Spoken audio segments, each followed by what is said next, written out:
Welcome back to the Bluffton News. Daniella Stonefield is here, and as always, she is going to give us our business report. So we're going to jump right in with something out of Columbia that might have some implications for us here in the Lowcountry. Tell us about that. Betsy, that's right. Good to be back as always. Governor McMaster actually late last week announced that unemployment taxes will not be going up in 2022 for our businesses here in South Carolina. And that is momentous because, as we know, unemployment has been a big issue and a big point of contention over the last couple of years with the coronavirus outbreak and the concerns that came after that as far as people being unable to go to work, checks that were being paid out, that kind of thing. A lot of states are struggling right now with their unemployment budgets.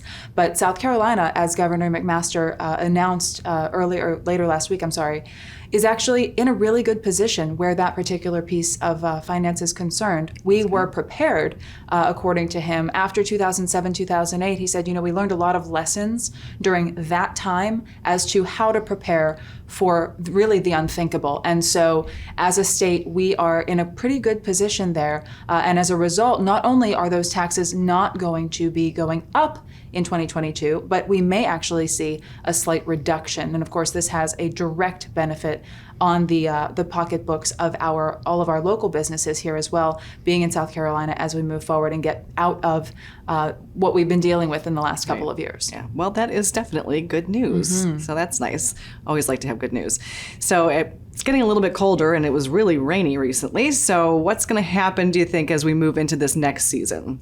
Well, summer is such a booming time for us in so many ways, not the least of which, of course, is tourism and the population growth that happens in that temporary period of time, really between Memorial Day and Labor Day. So you see a lot of business activity in terms of consumers, really more than anything at that time. Spring and fall are busy times for our businesses to sort of regroup, get ready, make their changes. And of course, throughout the entire year, whether or not COVID was the case, we've been seeing businesses open. We see ribbon cuttings really almost on a weekly basis, if not a little bit more here in our small but growing town of Bluffton, South Carolina. And so we are moving right along.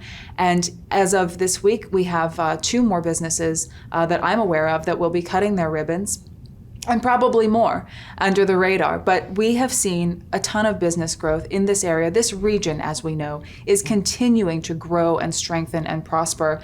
And despite the challenges, we're strong and moving very strong into the holiday season as well.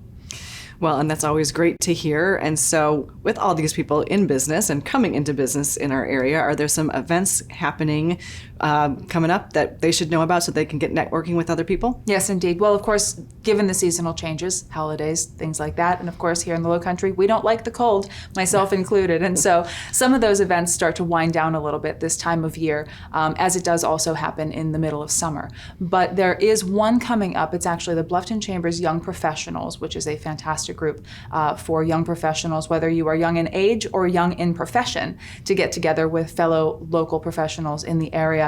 And they're having their final event for the year, their season finale, if you will.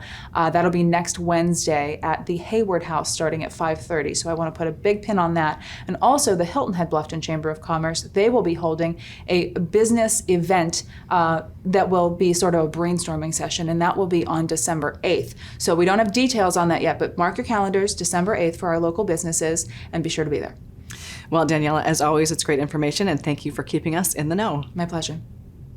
When we return, Marcus Walsh will be here to give us the latest out of Hilton Head Christian Academy's football team.